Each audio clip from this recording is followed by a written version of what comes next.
Isn't it odd?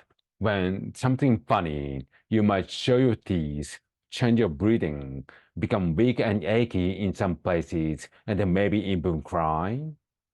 In other words, why do we do this bizarre thing that is laughter?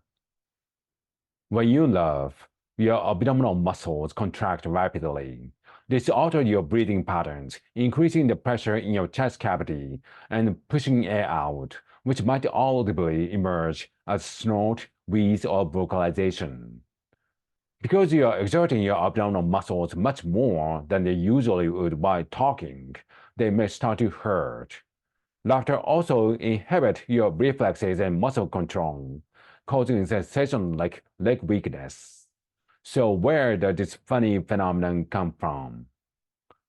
Because there's no archaeological record of laughter, it's impossible to say exactly how and why it evolved, but scientists have some theories. Importantly, humans are not the only animals today that do something like Importantly, humans are not the only animals today that do something like laughter. Using ultrasonic recorders, researchers in the late 90s realized that rats were basically giggling while being tickled. Scientists have since compiled evidence of at least 65 species, mostly mammals but also some birds, that vocalize during social play. Some, surprisingly, are our closest relatives.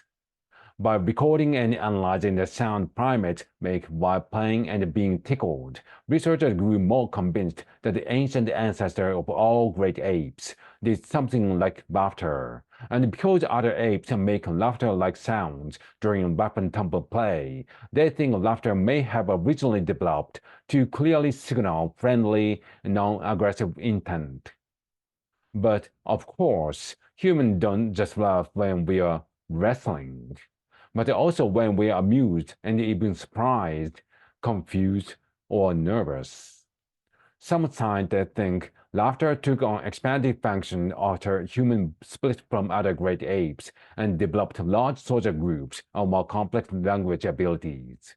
They hypothesized that laughter gradually became something we could use not just during play, but within speech to convey subtle meanings and a range of contexts to show our emotions.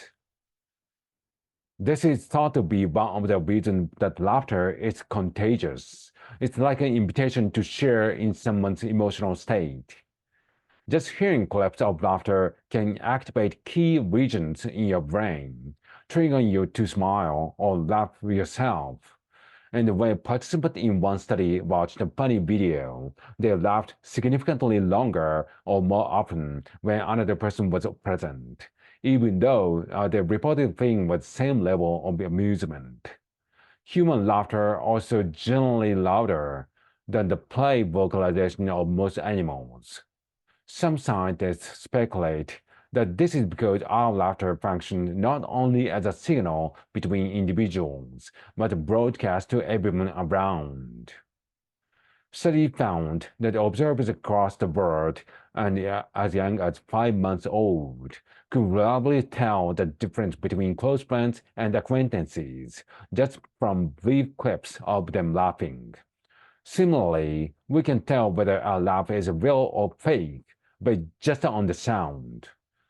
Fake or volitional laughter is produced in entirely different networks in the brain, relying on speech-like pathways. Meanwhile, spontaneous laughter arises from older networks that other animals also use for their vocalization. And laughter isn't just socially important, it's also thought to be good for us. When we laugh, our brains release feel-good neurotransmitters like endorphins and decrease the level of stress hormones like cortisol. Some research even suggests that people who laugh more can cope with stress more effectively and have better cardiovascular health. Laughter is a universal human behavior. Babies can laugh before they can speak. Whether it's the best medicine depends on your ailment, but that's something that makes life more tolerable, strengthen bonds, and potentially improve aspects of your health. You can't go wrong with a good laugh. Unless you have broken rib or something, then it's no laughing matter.